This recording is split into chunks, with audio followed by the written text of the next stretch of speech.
Hi, everyone, and welcome to episode number 343 of the Tick Boot Camp podcast. The title of today's interview is Shining Through Lyme. My name is Emma Pakulis. And I'm Matt Sabatello, and I'm so happy to have Emma back as my co-host for the second time to interview the brilliant Rebecca. Matt, this was a really exciting interview. Without further ado, let's get to Rebecca. Hey, Rebecca, welcome to Tick Boot Camp. First, tell me a little bit about your childhood. Were you from San Diego originally? No, so I actually was born and raised until I was 20 in upstate New York. I was from Albany, Saratoga County area, and overall, my childhood was pretty uneventful. I was just a normal kid. I did start during the age of 9 to have a lot of issues, and later we would figure out, it was all related to Lyme.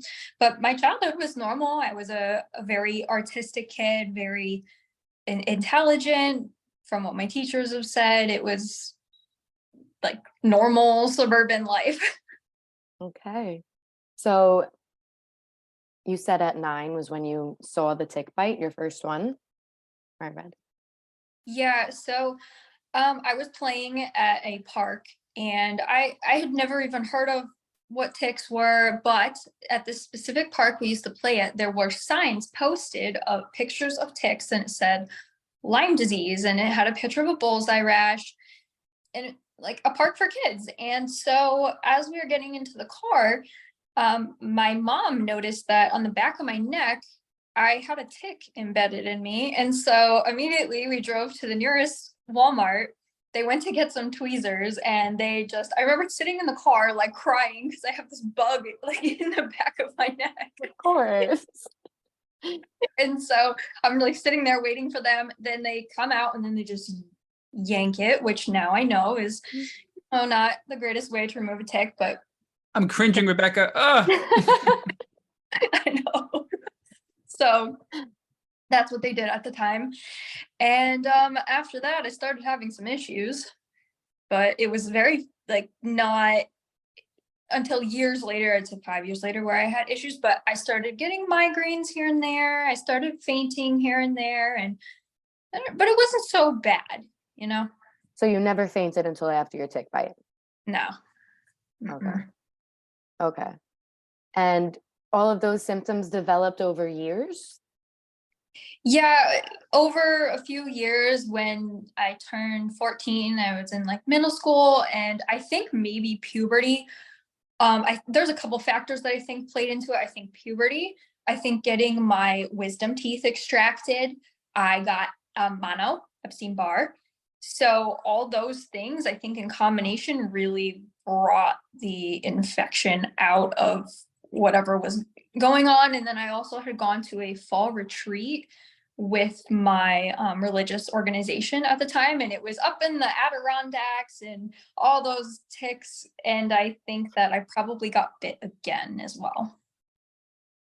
Okay, so what were you doing at the time when your symptoms were subtle enough and passable that you were still active in regular life?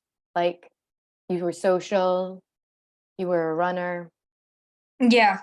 So I was very into school. I wasn't so social, but I play with the neighbors. I did have friends, and I was doing all these activities. Art and running was my biggest hobby at the time. I was super into fitness for 12 years old. Okay. As much as a 12-year-old can be into fitness, I was running 25 miles a week. I had an at-home gym, so I was lifting weights, little 12-year-old me, and I loved it. Yeah. And it was the best. And I did horseback riding.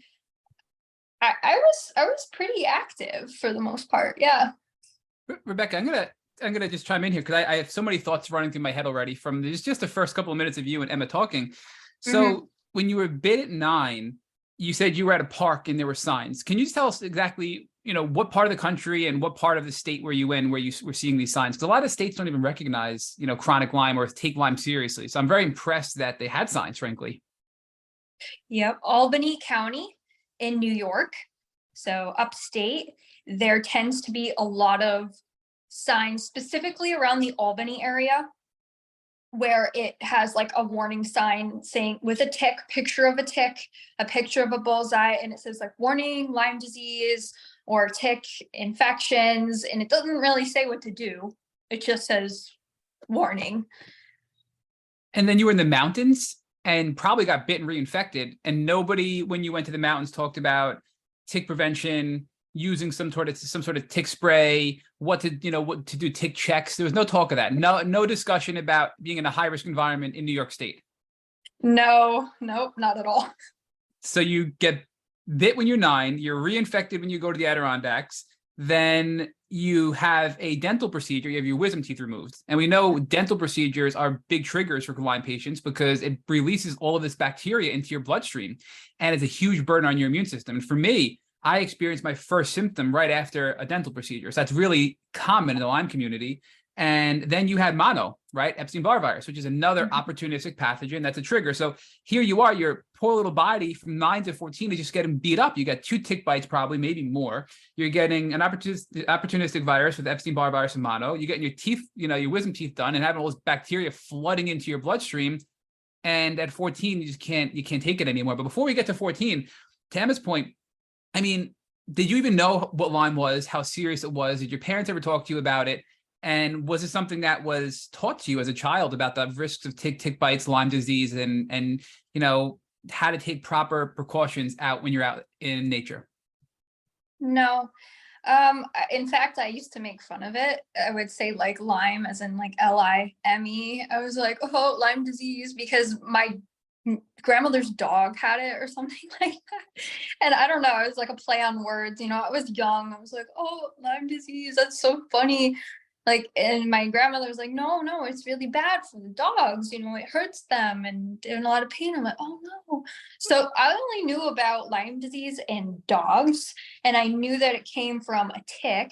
And my grandmother was very cautious of ticks because she really lives like in the forest and she's with animals all the time. So I knew that she did spray like permethrin on her clothes and things like that when she went outside, but nothing really besides that. Now the other, I'm going to shut up again, and Emma's going to pick up after this question, I promise. But I have so many thoughts because you're just giving us so much information here. You also mentioned that you were a runner and you love to work out, right? And again, there's a commonality there because I was an avid runner. I mean, I was running 10 miles a day, and it was an outlet for me. It was a stress reliever. I love the endorphins. I love the high that it gave me. But we've learned from a lot of the doctors on this podcast that over-exercising is a real thing. And when your body's fighting off things like Lyme disease and Epstein-Barr virus and pathogens from dental procedures, if you're over-exercising, you're further burdening your body. You're actually weakening your body rather than strengthening your body. So looking back, do you think that was happening with you, that you loved exercise and maybe you were over-exercising and that was contributing to your immune dysfunction and led to your crash at 14? That may be a strong possibility, because it was the same year when I joined the track team that I was really like, coaches were pushing us. I was going hard at it and I was loving it, but you're right. My body eventually, I just I couldn't take it anymore. Started passing out on my runs. In the middle of them? Yeah. Oh. And then my parents wouldn't know where I was and they'd have to come look for me in their car. Rebecca, our stories are oddly in line. My earliest symptoms was fainting and nobody could tell me why. And it was exercise-induced fainting. I'd be running at the track down the block and I would just faint, and I'd eventually come back. And then it got to the point where I would just be like, if I just wait, I'll eventually come back to it, because I couldn't figure out why. And this went on for like a year, and then my symptoms progressed. But I finally found somebody who started with their early symptoms being fainting from running. I don't think I've ever heard anybody tell me, hey, I'd run and I'd faint, because that was me as well. So thank you for sharing that. You just validated my experience. You guys. Anyway, I'm sorry, Emma. I'm talking way too much. This is you. No, that's so huge. I'm glad you found each other. I'm sorry for you both. That sounds awful. But so when you started passing out when you were running, was that maybe like when the warning signs started that something seriously wrong, or no? Yeah, definitely. That was scary. I mean, I never fainted in my life. And the theories at the time was that it was puberty, and that's why I was being affected. And I couldn't handle it, and I wasn't drinking enough water. All those classic, Hydrated. yeah, those classic things. Is this so the people that are telling you you're dehydrated, etc., is that your primary care doctor? Like, did you see someone when you started passing out when you were? No, it was mainly, my family, and granted, they didn't know what was going on either. Nobody knew. So I think they're just trying to, like, what's the logical reason why somebody might be passing out, Mhm. So they did their best, but it wasn't until I got worse that they really took me to the doctor, and they're like, figure this out. When you finally did see someone, what were your severe symptoms that made you go? In the beginning, it was like my muscles, they were hurting so much, and my joints were killing me. And again, some of it was blamed on the running. Okay, well then I stopped running because I got too weak. I was very weak. It was to the point where I was having trouble standing. I was dizzy and I couldn't stand either. And I was starting getting really confused, and then my speech would slur. And besides that, it was just mainly the fatigue. I was so tired. I was falling asleep in class. Okay, that wasn't like me. I had no energy to do anything. I would go home, I would fall asleep, and then I barely could wake up for school because I had to wake up at like 5 o'clock, and I stopped going to school at that point. I told my mom, I'm not going to school anymore. I can't do this. Okay, so who did she take you to? So first I saw my primary care doctor, and at the time they didn't think, they said again, it's puberty. They didn't really think anything was wrong. Okay. And then my big event after that, it happened before I could really see more doctors. I ended up in the ER because my left side of my body, just my left side, was paralyzed. I couldn't move my arm, my leg, my spleen was enlarged, and I was super confused. I was hyperventilating. I had tachycardia.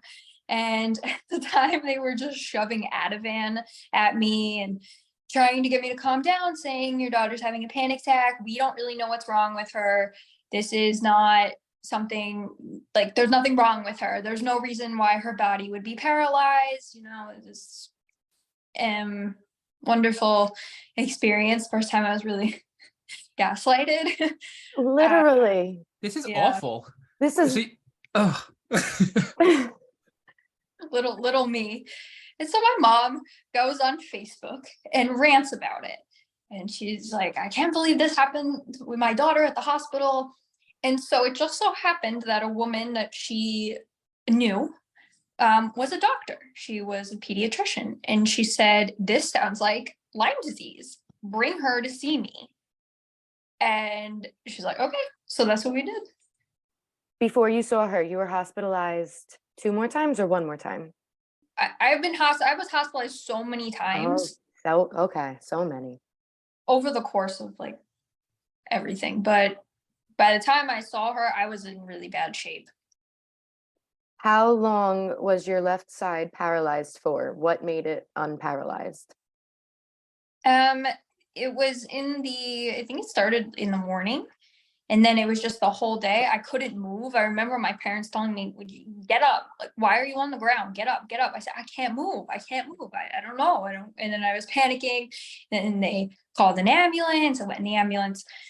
I don't remember when it just was not paralyzed. I must have went to sleep, and I must have woken up the next day decent, but that wasn't the only time my body had like paralysis like that. Rebecca, did your mom and dad think that it was just anxiety? Because the ER doctors kept telling you and your family, you're fine. It's anxiety. It's puberty. There's nothing wrong with your daughter. So obviously you were so young, you're 14 at this time, but did your parents believe it? I mean, it's such a, you want to believe the doctors. They're the people trained to tell you what's wrong, but it sounds like your mom didn't, and she went to Facebook, right? Which is awesome. But I'm just curious, was there doubt there? Do you know what was going through their heads? Obviously, you're young, but I'm curious if you ever had this chat with your mom, if she really thought you were just anxious, No, she believed me. Both my parents believed me, and they knew that at that point they knew that, okay, it's not anxiety, something's wrong with our daughter, this is not normal for her, that she would be this active and this involved in life, and then suddenly just, what, she's gonna wake up one day and fake everything? No. When you were in the hospital for the paralysis, they didn't run any sort of Lyme test.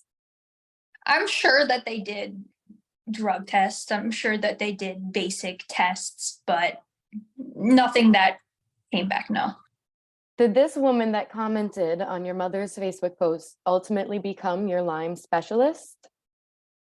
It started out this way. Yes. Okay. For 9 months, she was treating my Lyme disease. Yes. She was really wonderful.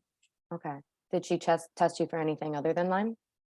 Yep. So she was the original person who scheduled, she did the typical Western blot, ELISA, and my ELISA was negative, and then the Western blot was positive, which is like really not normal, especially with and the criteria as well. So that was positive, but then she said, okay, I want you to do the IGeneX test.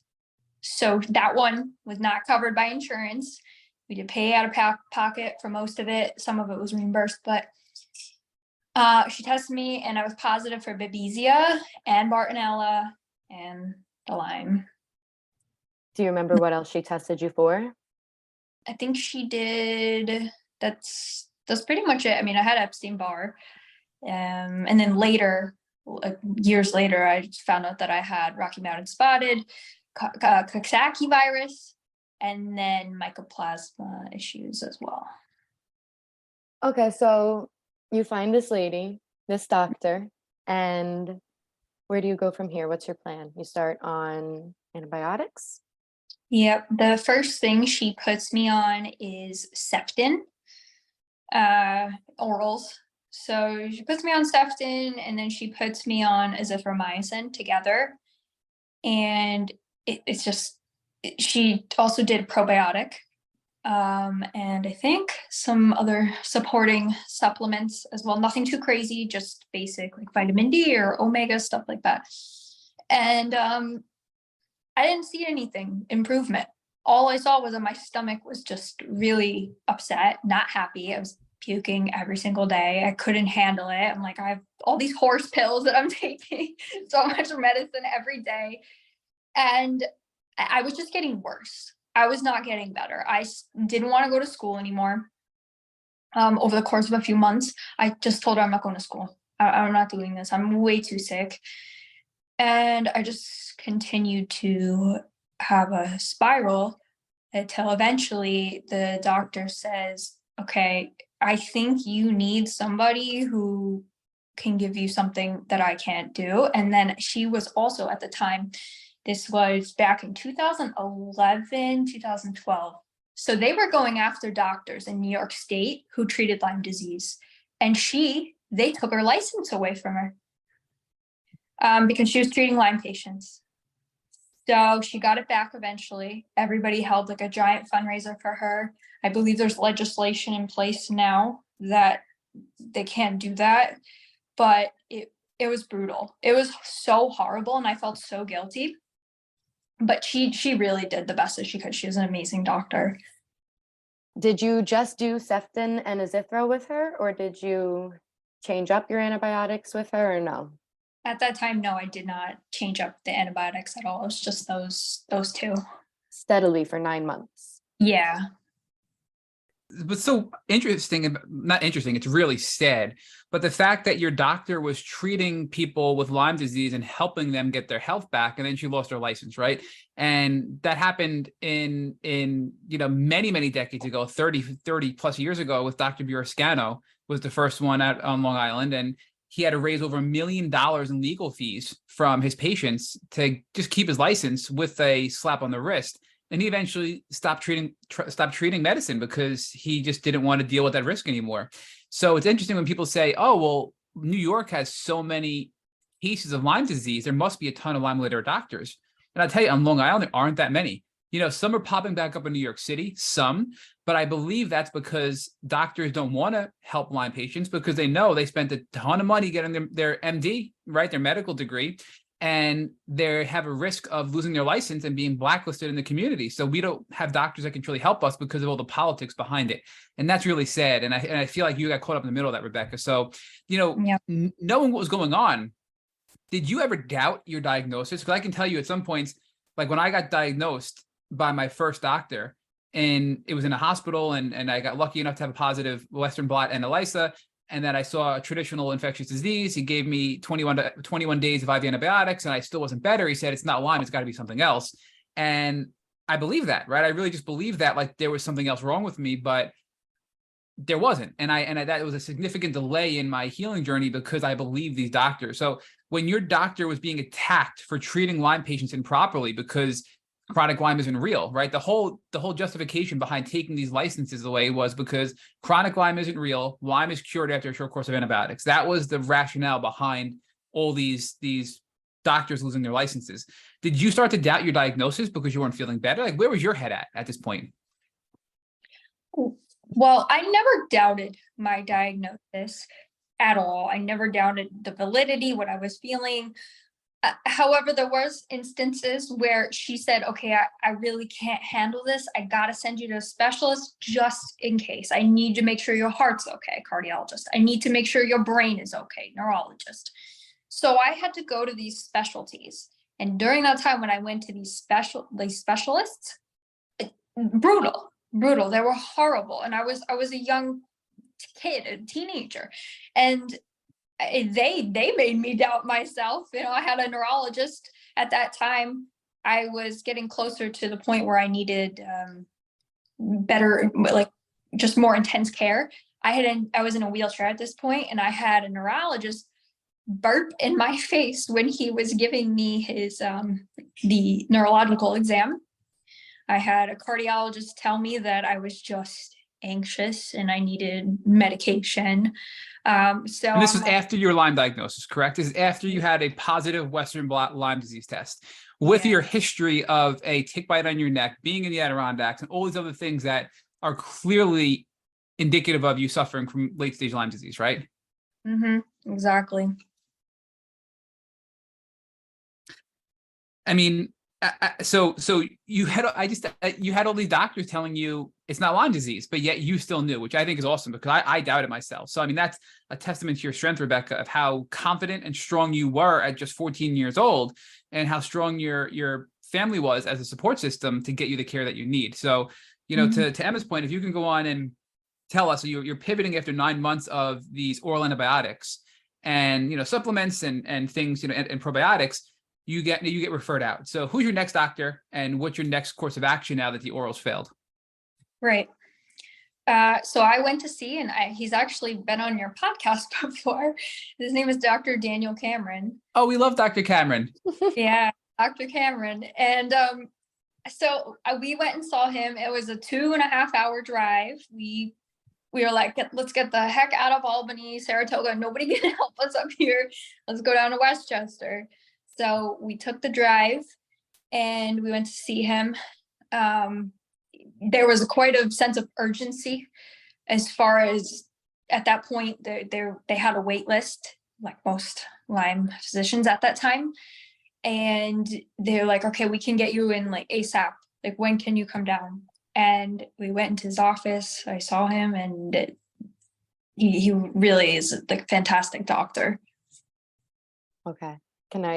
What was the course of action that you begun? So he pretty much looked over what my previous doctor had did, assessed all my symptoms. At that point, I was so bad. I wheeled in my wheelchair. I had lawnmower earmuffs on because I did not want to hear anything. And they turned off the lights for me in the back as well, because I just laid down on the table, and then he came in, knock, knock, and he said, all right. And he talked to me, did really like a thorough assessment. And he said, I think we should do IV antibiotics. And then he told us, come back in a week.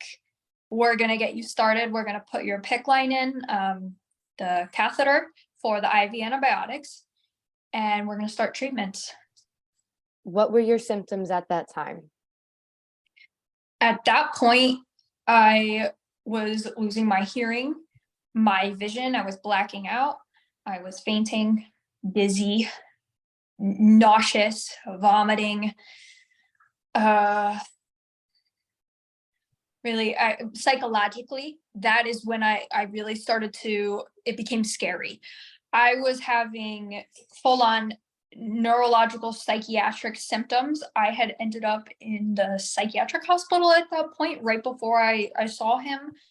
Not doing good. I was having hallucinations, hearing things, seeing things, severely depressed, trying to off myself, if you will. So he was like, all right, we got to get this taken care of.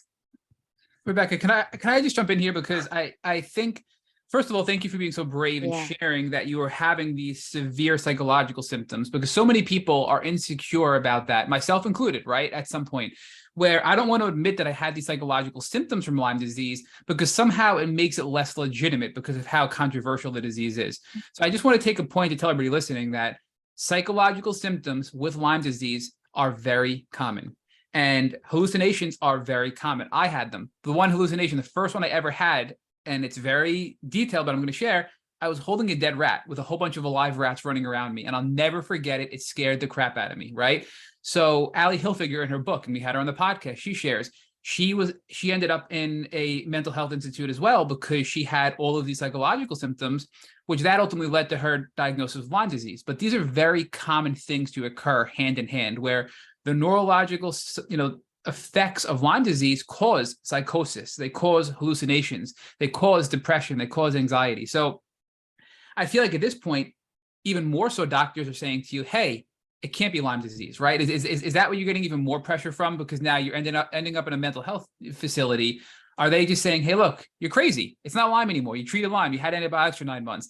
I feel like that's probably where you were at, but yet your family still took you to see Dr. Cameron because they were so locked in on the truth, which is it's still related to a tick-borne illness, right? Which is awesome. So can you just kind of tell us about what was going on with your external influences, with your mental health issues, and how your parents and you stood so strong in spite of all that? Right. When I started to show symptoms of anxiety and depression, they brought me to a psychiatrist immediately. And I had, thank goodness, I had the most amazing experience because my psychiatrist himself actually had Lyme disease. However, about 2 months into him helping me with everything, he just disappeared. We never heard from him again. We don't know what happened to him. I still to this day don't know what happened to him. Hope he's okay. But that from there, I was still getting psychiatric help. Thank goodness all of my doctors believed me.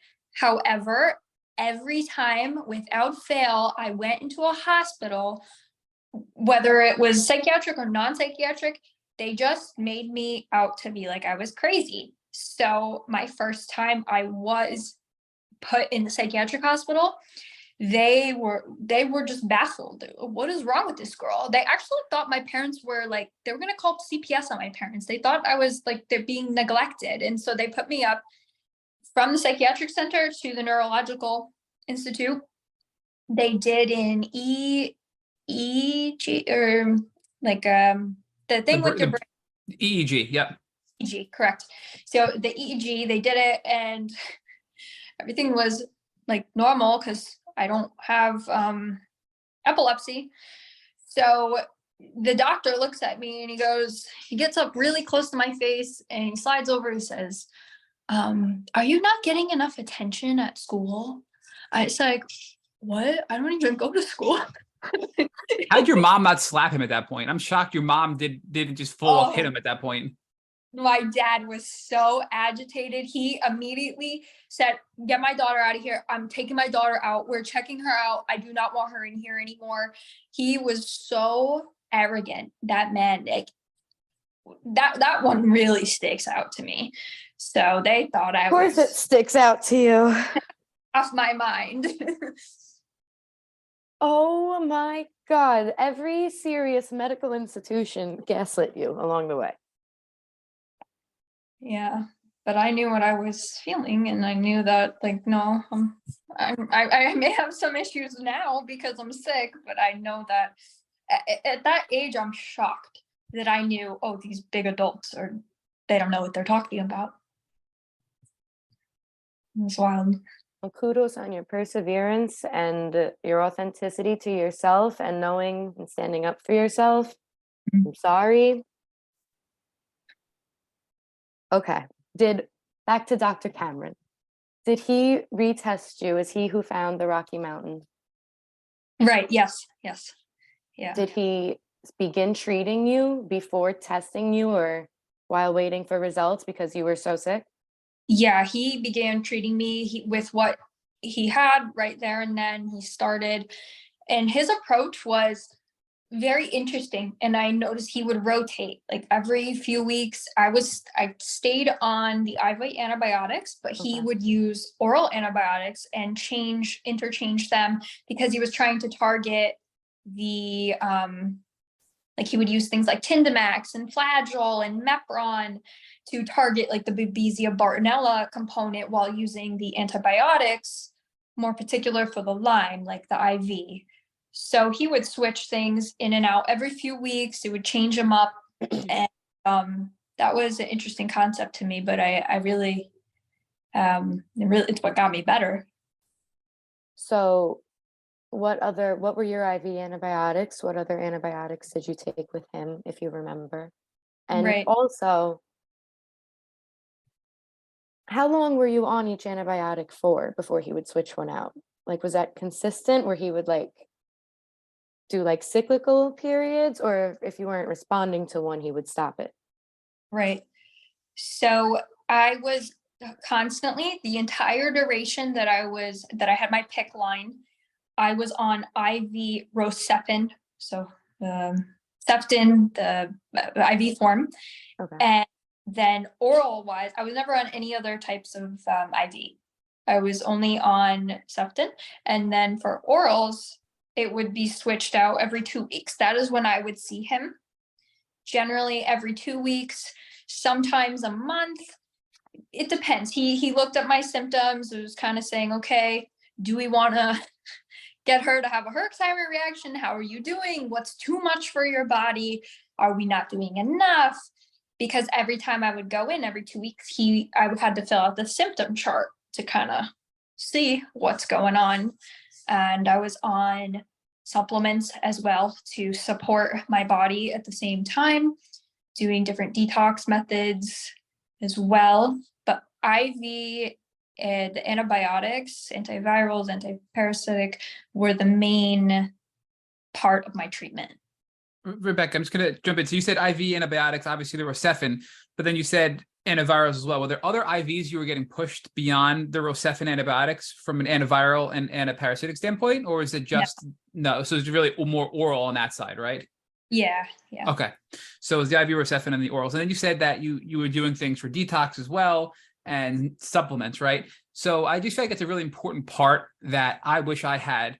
When I got first diagnosed and I had the IV antibiotics, I did nothing. I didn't even know what detox was. I didn't even know what the word meant, right? So I was just so toxic. I just kept getting sicker and sicker and sicker. So talk to us about what you do with Dr. Cameron to help detox, to aid in, your drainage system and purging all the die-off of these toxins so you weren't getting so much sicker from the aggressive IV antibiotics. Right. Yeah, it's so difficult because he would always say to me, you're gonna get worse before you get better.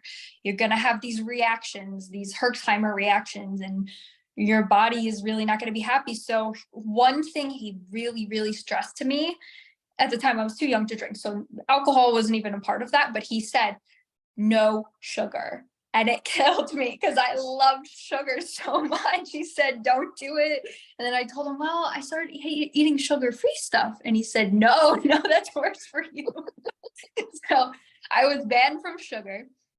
I tried gluten-free, didn't really do anything for me. Rebecca, I'm just going to interrupt real quick. I'm sorry again, but with the sugar, was it just processed sugar, or did you have to cut out natural sugar as well, like fruits and things that were high in sugar that were natural? Yeah, you're correct. Processed. Yeah. Okay. Because for me, I was the same way. I mean, I was eating sugar when I shouldn't have, and I have zero reactions and had zero reactions to natural sugar with, I would make a high sugar fruit smoothie and I would feel amazing. I'd have fake sugar and I'd feel like complete crap. Right. So I think for me, that was my personal experience, but I apologize for interrupting. So you said, you tried to go gluten-free, you couldn't do it. Right. So that was the second thing you talked about. Yeah. Oh, I agree also with the smoothies. That's how I was literally able to not starve, because that was the only thing I could stomach was smoothie with protein powder put in it to get my medicine in. But um detoxing wise, there wasn't so much information back then on the internet in 2011, 2012. Like, it really wasn't what there is today at all. There was a few YouTube videos by a girl I became close with over the years, and she would make detox videos saying how important lemon water was, and how dry brushing, like taking a little brush and then putting yourself in a really hot bath. People did infrared saunas. I didn't have access to one, and I never did saunas, but those are some things that she also recommended. So I would find videos here and there about what to do. Mainly rest, really, really rest, hydrate, sleep, sleep, sleep, sleep. And again, there wasn't, like, people did coffee enemas too. That's not something at my age I was interested in. So there was very limited options at the time for detoxing. So mainly lemon water, basic self-care, babying myself, which was very easy because I was a teenager. I didn't have any responsibilities. I was exempt from school at that point. I didn't have to work a full-time job. I didn't have bills to pay. I feel now that I'm older, I feel terrible for people who in adulthood get Lyme, because I don't know how people function. I don't. But you said that lymphatic massages and dry brushing were very helpful as well, which I think is really powerful to help get all the die off and all the toxins in your lymphatic system, assisting it to be flushed out of your system. And are you comfortable sharing the name of the person you found on YouTube, her YouTube channel? Because I'm hoping her channel's still out there. Maybe people that are listening can go look her up and find some of her videos. Her name was Lyme Chick, and her name is Macy. So yeah, but she had those videos at the time, and I'm like, wow, this is the best thing ever. I don't know what to do. I didn't know a girl my age who had Lyme disease. It's interesting because we interviewed Cassidy Colbert, who's about your age, and she said the same thing. She was, time-wise in parallel with yours, and she goes, back then there just wasn't as much information, and it was very hard to find people out on the internet back then that can relate. So she started a Facebook group which had like almost nobody in it back then, and now it's just blown up over the years, of course. Right now she still maintains it as a moderator, and it's just become the self-sustaining group that she's created from well over a decade ago. But talk to us more, Rebecca, about I guess the first question I have is, how long in total were you on the IV antibiotics for, with the rotating orals every 2 weeks, with the supplements you were on, and give us an idea over the course of that time how you were getting better or not getting better. Right. So IV antibiotics overall was about a year and a half just with the IV. And then once I was able to graduate from that, I was still on oral antibiotics. And then eventually, once all my symptoms were gone, I'd say after 2 years, I stopped. And you were symptom free after 2 years. So a year and a half of IV, 2 years of orals, and you were symptom free. Yeah. That's amazing. So Dr. Cameron, our man, I love Dr. Cameron. He comes in clutch when you're getting sicker and sicker and sicker with your previous doctor. And here you are within 2 years and you're symptom free. And you literally were wheeled into his office in a wheelchair with earmuffs on, because you couldn't take, with the lights off, because you couldn't take any light or sound, and you couldn't even walk yourself into the doctor's office, right? I mean, that's a powerful transformation. I mean, walk us through, I just want to hear, give us an idea of how sick you were at your worst. You said, you mentioned, and there's no such thing as too much information. We want to be as honest as possible and truthful as possible, and as transparent as possible, but we don't want to trigger people too, of course. But like you said, you were contemplating taking your life. You couldn't function, and then 2 years later, you're healed. I want to hear an idea of where you were at your worst. Give us describe a scene of at your worst, and then describe a scene of where you were at the end of the 2 years and how you had your life back. I just want to hear that radical transformation, if you could share that with us. Sure, of course. The worst I was definitely had to be psychiatric wise. That was the peak of, oh my gosh, my life is a mess. I was in a wheelchair. I was not at school. I had lost all of my friends. My religious organization that I was a part of, forget about it. They did not care. My certain parts of my family were freaked out. They stopped being in contact with me and my parents. I would sit and lay in my bed and stare at the ceiling for like hours and hours and hours a day. And I was probably sleeping for 20 something hours a day. I don't even know how I slept that much. I have no idea how. And I had none of my friends would visit me. And so I remember I had a little iPod Touch, and I would see my friends all on Facebook, and I'm like, wow, this is terrible. This really sucks. So I would cry every single day. And then I just wanted to die. Every day I wanted to die. And I was just so sick of my life, crying all the time. And really, like, that was my worst mentally. I was like, I can't deal with this anymore.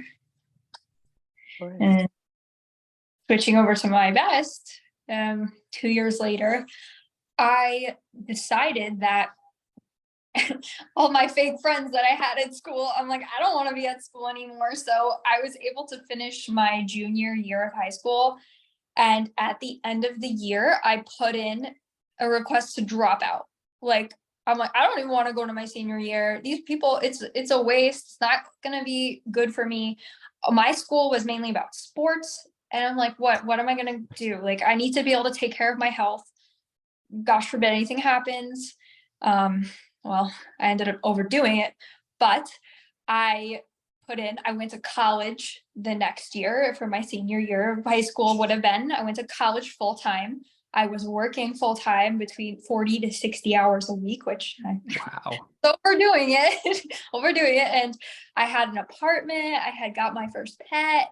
I was still active in the Lyme community that I was on in Instagram.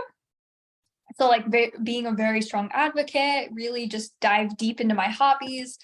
I was in a relationship at the time. I was like killing it. I was doing great. So you were back to your pre-Lyme state of over-exercising, overworking, overdoing everything to your go, busy life, right?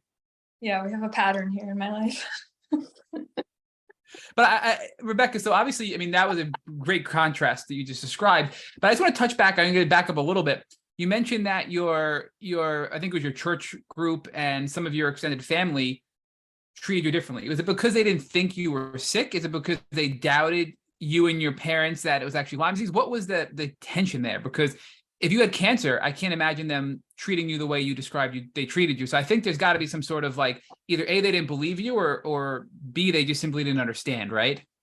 Oh, Matt, you just brought back so many memories. If you had cancer, I used to say that at the ripe age of 14 all the time. You know, if I had cancer, my friends would talk to me. I can't believe it. They didn't understand it. They thought I was faking it. They didn't realize what Lyme disease was. I lost my best friend and my boyfriend at the time. Like, I was young, who cares? But they got in cahoots with each other. They left me. They're like, goodbye. All my friends are like, goodbye. I remember one time I wheeled myself in to church and the pastor saw me and turned right around. He went the other way, completely avoided me. They tried to stage an intervention with my father. The church tried to stage an intervention? Yeah, they were trying to stage an intervention with him. He never told me this until years later. And he said that he just didn't end up going. And they were just so nasty because they didn't understand Lyme disease. They thought her daughter is causing problems in our church because too much attention's on her and she's creating problems with our kids. And I'm like, no, actually, your kids just don't have empathy and you guys are targeting my family. But okay. Your church could have collectively decided to pray for you and your family in these moments. No. I am so sorry that you've had to go through that. I mean, that's just horrible. And to Emma's point, I mean, there is a section of this Lyme community that is, that are strong believers in Christ, and they have prayer groups where when they have rough moments, they'll text each other and then they pray for each other, and it really has helped them get through the hardest of their moments. And when you needed that, you were abandoned, and I'm simply just so sorry for that, to hear that your church of all groups abandoned you. Exactly. is just awful. Yeah. But thank God you had a supportive mom and dad who were not influenced by the doctors, these people at church, and they kept fighting for you to get you the proper treatment. Because I mean, any other family, most other families wouldn't have had the strength and the courage and the persistence that your family had, you know, including yourself, Rebecca, you and your parents, to keep pushing along and know that something was wrong. So Yeah. that is awful. I mean, since, I'm just curious, have any of these people resurfaced in your life since then and apologized, or, you know, realize that maybe they were treating you wrong, you know, in a wrong manner, whether it be the church or whether it be socially, any of your friends from when you were younger? You wish, right? But no. Nope, none of them ever.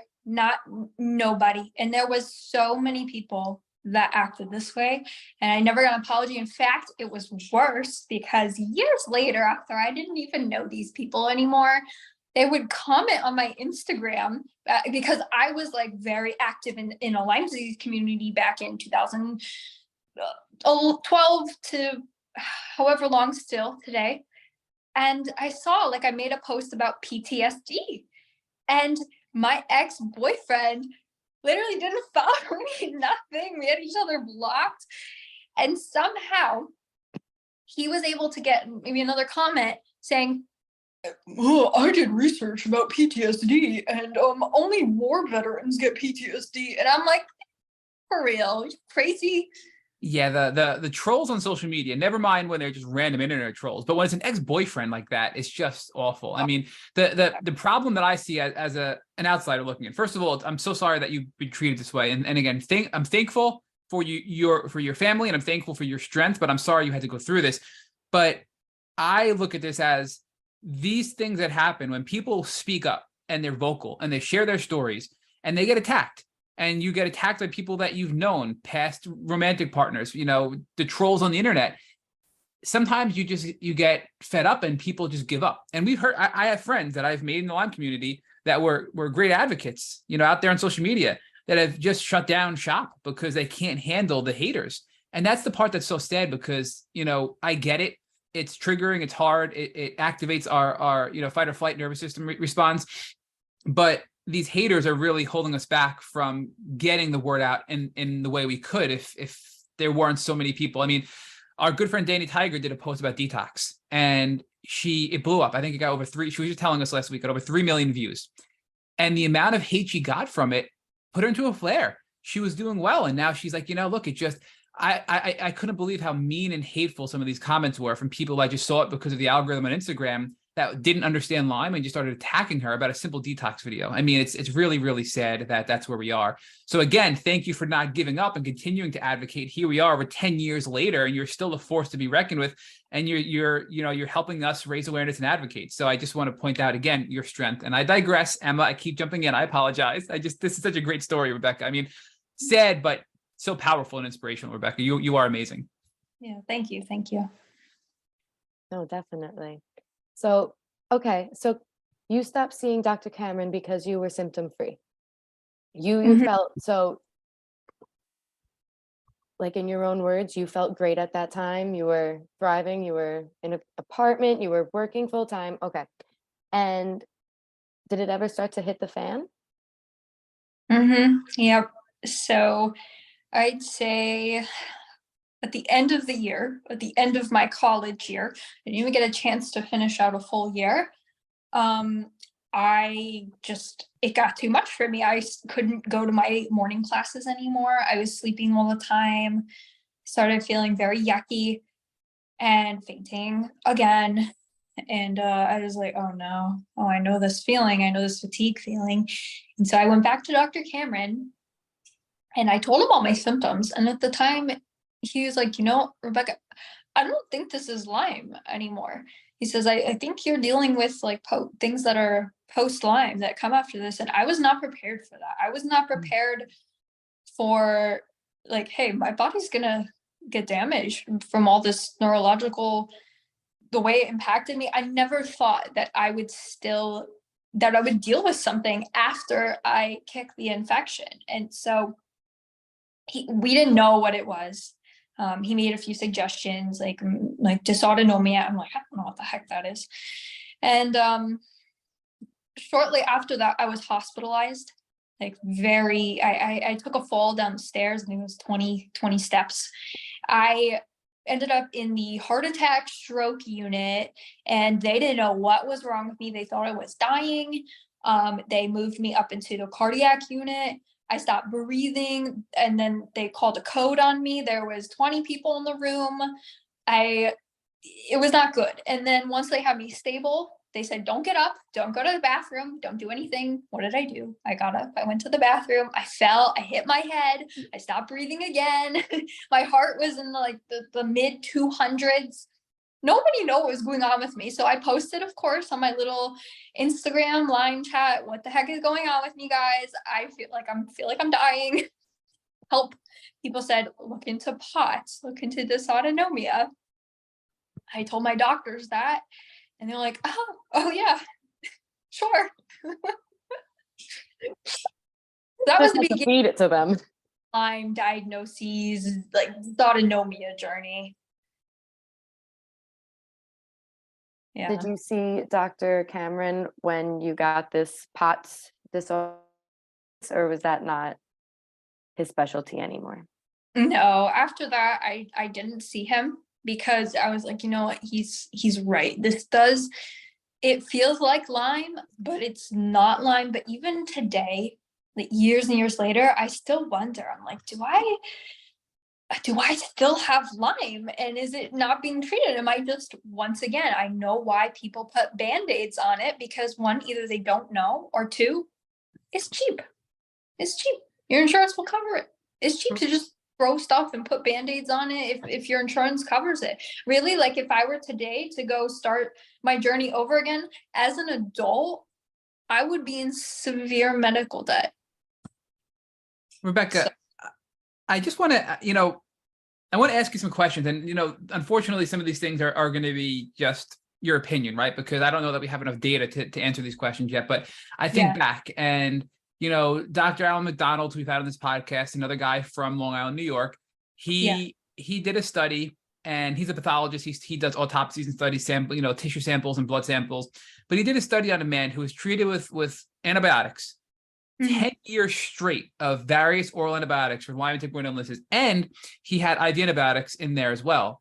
And he ended up, after this man passed away, not from Lyme, other causes, they did an autopsy on him, and they found spirochetes riddled in his body, the Lyme bacteria. And oddly enough, they found a very high concentration of spirochetes in his testicles. Why? Who knows, right?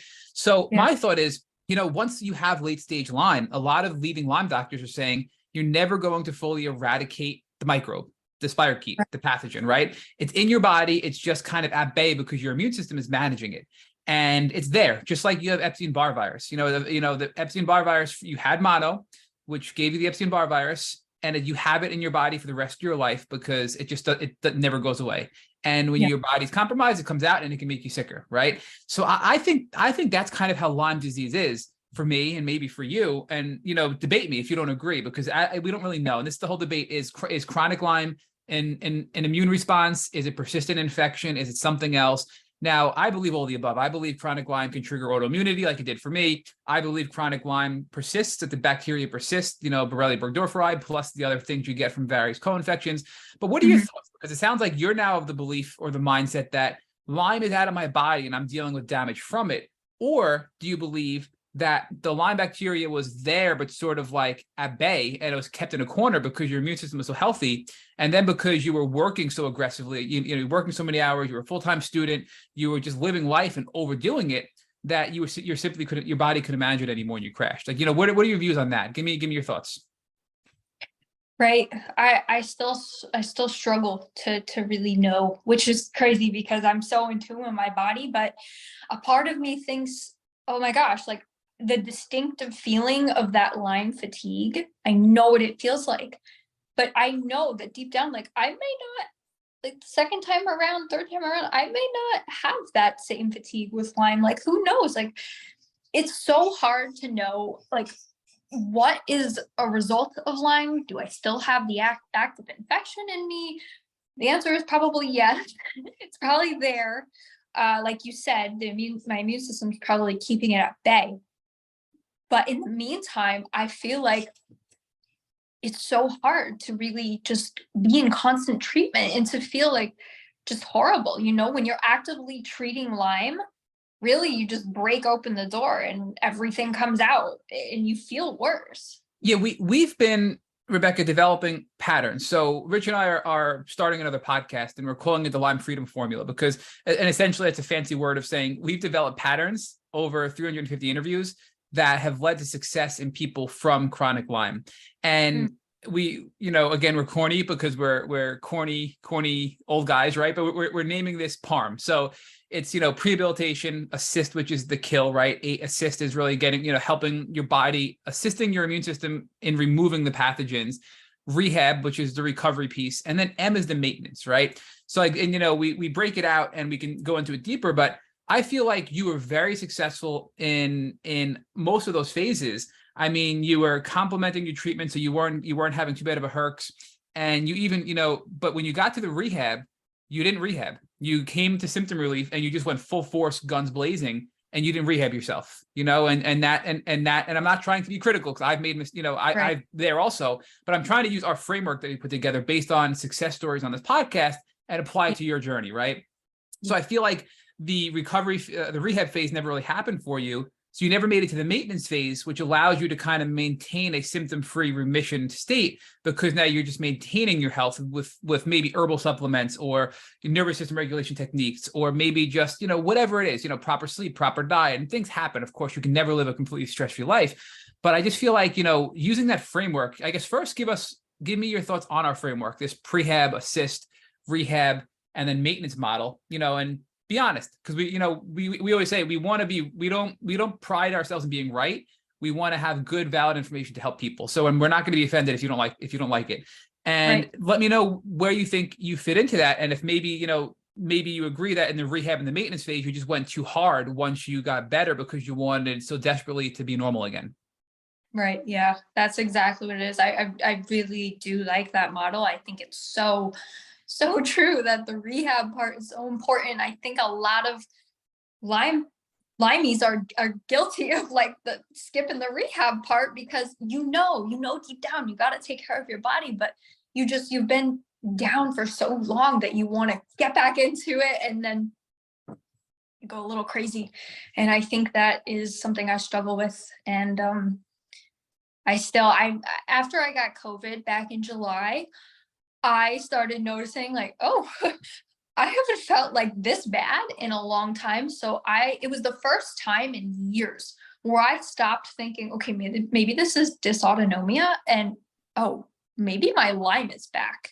Like it was my first time where I thought, okay, oh, my Lyme might be back and I need to really look and stop blaming all of these other illnesses and putting bandages on it and really get to the source again. And I'm struggling finding a doctor now where I live.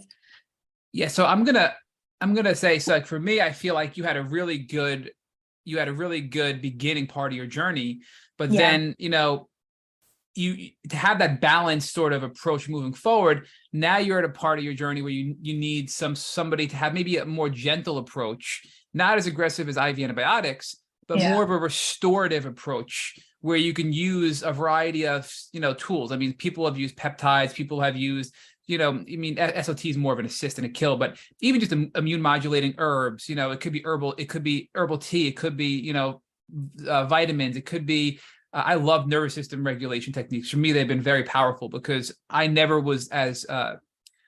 found myself getting as worked up nervous system wise before Lyme. And I feel like I'm much more sensitive to that now, to kind of getting in fight or flight and getting defensive and getting upset and getting, so I feel like being able to balance myself out has been very helpful to maintain that level of health.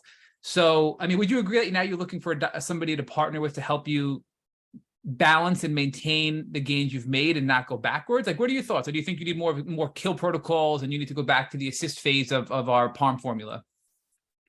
It was so traumatic for me the first time. And I think that's my worry, is that if I go back to look into it and to try to treat it again, gosh forbid, I'll end up in the same place. And now it's worse because I'm an adult. There's bills to pay. There's people to take care of. There's like, I can't just lay in bed.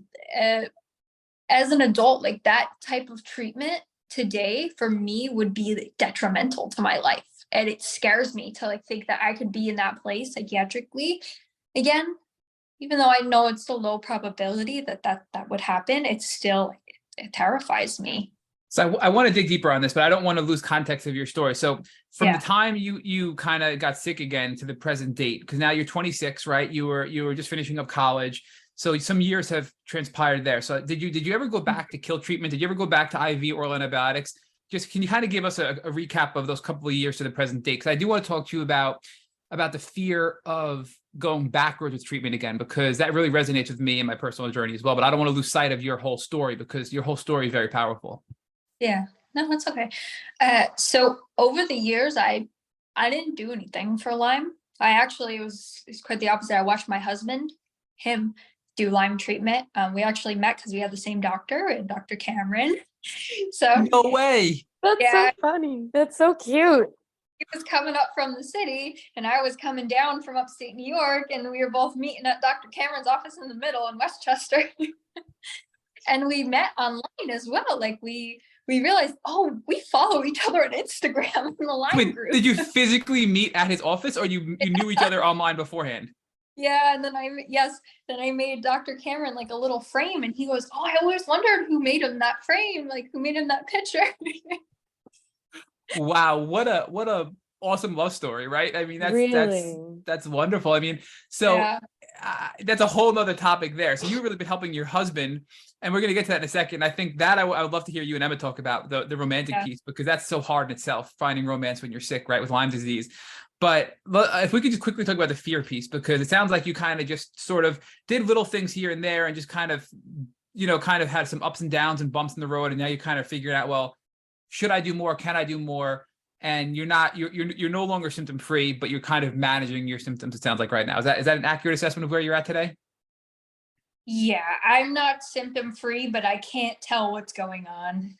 Okay. I don't know what's what anymore. I'm assuming though, like knowing my body, I'm thinking, okay, this is probably Lyme again. So I'm in the managing, but not really managing, kind of putting Band-Aids on the symptoms. Right. So I'm actually going to throw this question at Emma, because I think this is a good question for you guys to pick up. And then I would love for you to talk about the romantic piece of it, because I love hearing success stories in the Lyme community like that romantically. But Emma, what are your thoughts on the fear piece? Because personally, I was paralyzed in fear. I regained 30% of my health. I stayed there for years when doctors were gaslighting me and telling me it wasn't Lyme and I just have to deal with it. And I have fibromyalgia and I have lupus and I have all this stuff going on. And I finally had the courage, thanks to Tick Bootcamp and this podcast and people like Rebecca and you, Emma, to take steps, and my health improved significantly. And I mean, it's a complete game changer for me health-wise, because I finally had, I was able to get past that fear. So what are your thoughts on what are your thoughts on that? I mean, do you think that's a dangerous approach? And, what kind of advice would you give Rebecca in that regard? Because I think we can all relate to that fear component of, I've made so much progress, I do not want to go back to where I was, because it's a valid fear, right? I mean, what are your thoughts, Emma, on that? More than a valid fear, just talking about it, my heart's palpitating and I'm remembering all my horror nights and why I didn't want to start treatment again when I found out I had Bartonella after I thought doing my treatments. But I felt like my fear taught me the first time, after really sitting with it, that I don't have to do this hard and fast approach, that I can treat my Lyme at my own rate. If I don't like what my doctor's saying, I can choose to say like, well, isn't that kind of funky? And I don't want to go that fast, or I'm hurting a lot. Maybe we can cut back, or this pill isn't doing anything for me. When I really took control, it eased my own fear. That's what I would. Rebecca, what are your thoughts for the future? It sounds like you're thinking the Lyme is back. Obviously the hardcore IV antibiotic route might be too much for you now, because you have, responsibilities you didn't have when you were a child. Do you think you're going to look at maybe some more gentler approaches? And again, I'm hoping this isn't triggering you. You seem very emotionally strong. So, I do want to ask, like, what are your plans for the future? Because I believe, Rebecca, in fact, I know you can feel better than you are today. I mean, look, you're obviously doing well, but I know you can get back to symptom free. And so I want to challenge you to think about that and think about what your next steps could be to help you get to a symptom free state where you're really loving life. And not that you're not loving life, but you can really love life even more, Rebecca. Yeah. First step is finding a Lyme literate doctor where I am now. We had one in San Diego where we lived, had one in New York. Now that we're in South Florida, it's not that I don't want to commute. I'm willing to commute. I get nervous. I get nervous because since 10 years now, since then, there has been so many different ways that people have started to treat Lyme. So many different opinions, so many different stories. And I'm like, it's not the same Lyme community that I started out with. And a lot of it freaks me out. I'm like, okay, what's going on here?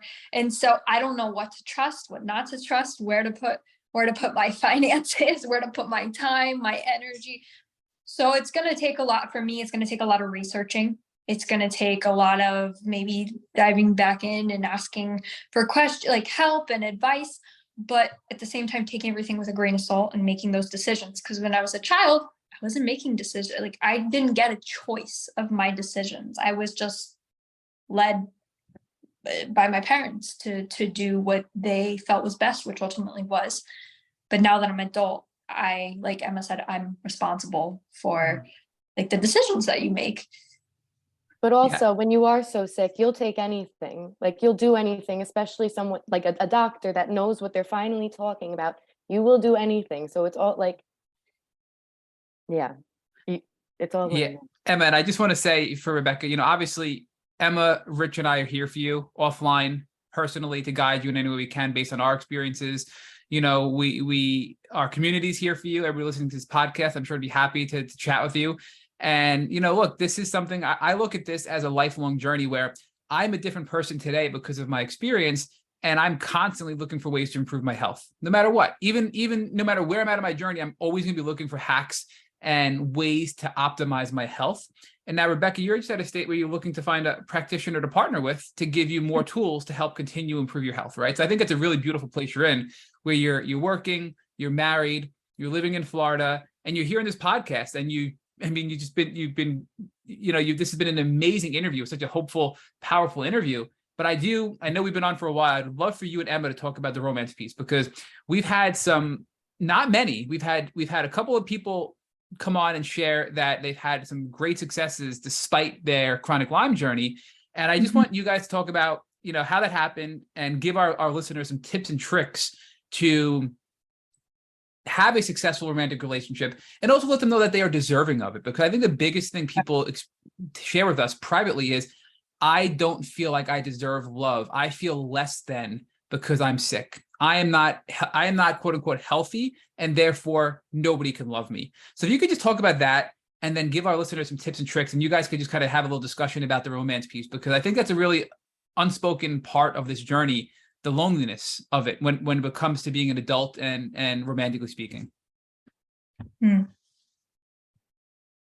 Well, were you and your husband, like I'm picturing in my head, and I could be totally wrong, like this little support team just like bonding over their awful treatments together and becoming best friends through that? Is that how did you guys develop? Yeah. So it was like that. We would relate with a lot of things, and like we're like, oh my gosh, really this? Or yeah, I feel like this, or oh my gosh, is it a full moon? Or oh, I'm having a flare, like random things like that. And even today we still do that. We're like, oh my gosh, I feel terrible. And he's like, yeah, I feel awful. This is so stupid. And I'm like, okay, well, I'll rub your back because your back hurts. Well, then you can massage my hands because my neuropathy hurts, like things like that. But what people don't talk about also is, because sometimes you're both in pain at the same time, or you're both struggling mentally at the same time, it can also be the opposite. It's not so like, it's not always easy. It's just because you two have the same thing. Sometimes it can be, oh, hey, we really got to make sure we communicate, we work together, because we're both experiencing bad things at the same time. Yeah.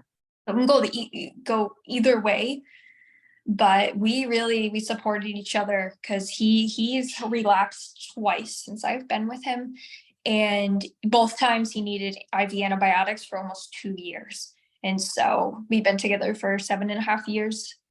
So most of our relationship, he's been on treatments, and we've really had to be there for each other through the thick and thin.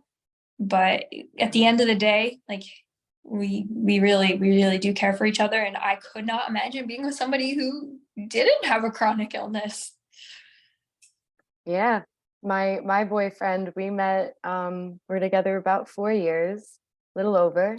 We met at college together, and I met him as I was becoming very sick. So I am impressed that he stayed with me and didn't think I was crazy, because he just met me and I'm like, my hip is like out. And he's like, okay, what do you need? And he just like totally believed me. And Yeah. I felt like at some point he was so amazing. I would lean on him for everything, but I didn't realize at what point I became responsible for my own needs.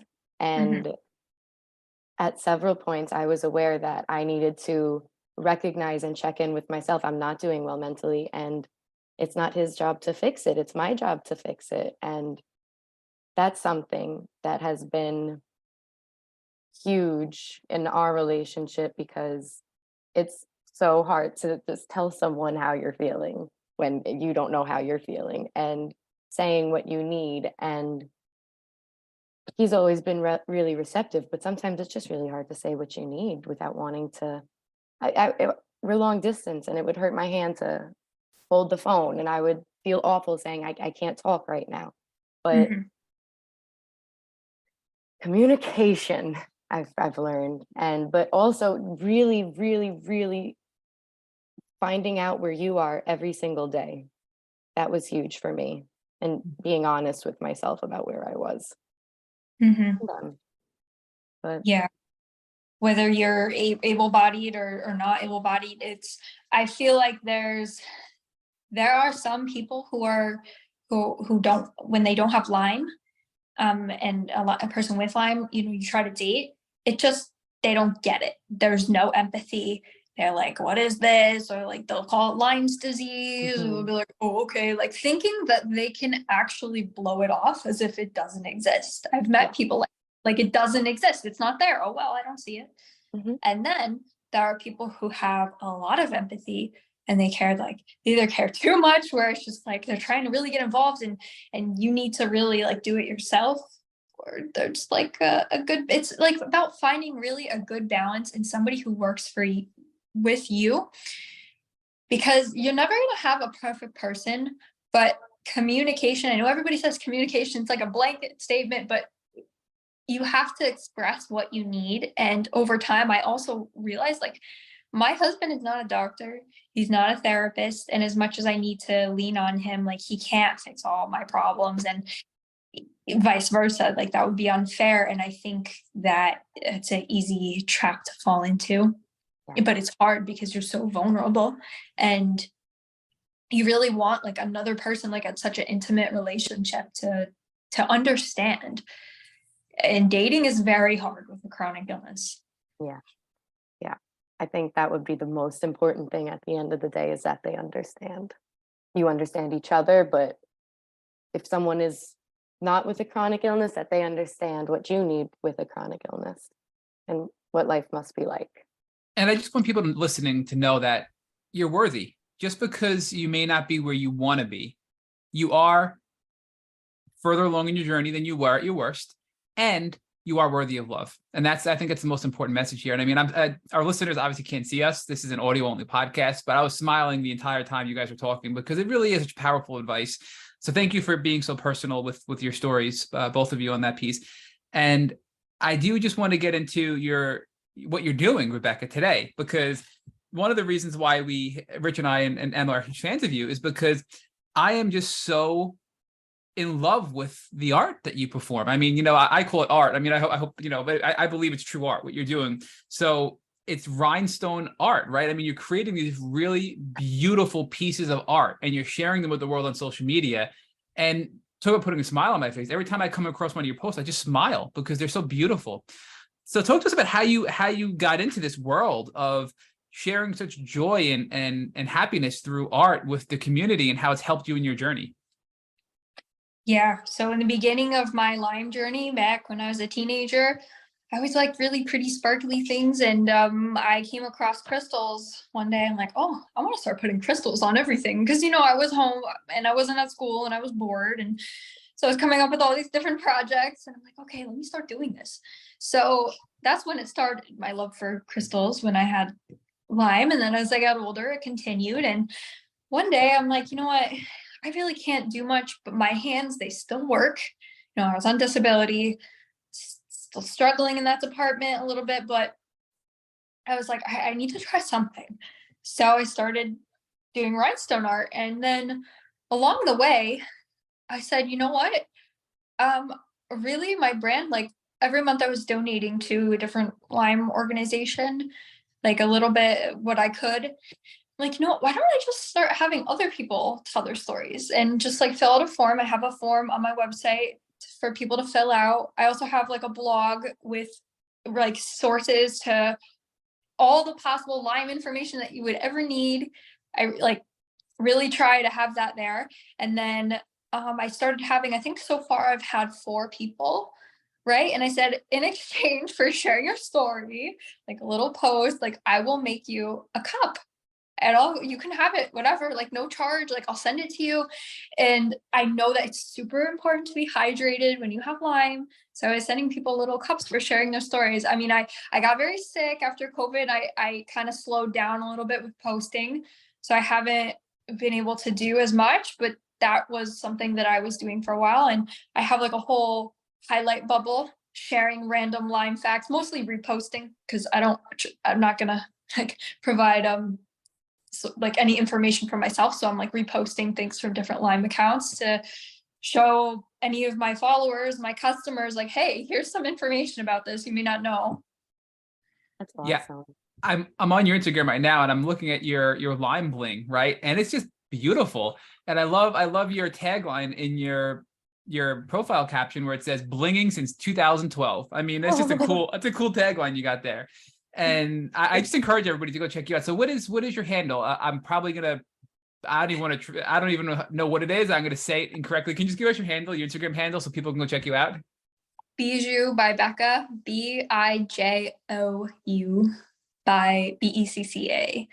A lot of people say bougie by Becca. I'm like close, but not exactly. It Not just quite. means like jeweled and elegant and delicate. That's what it means.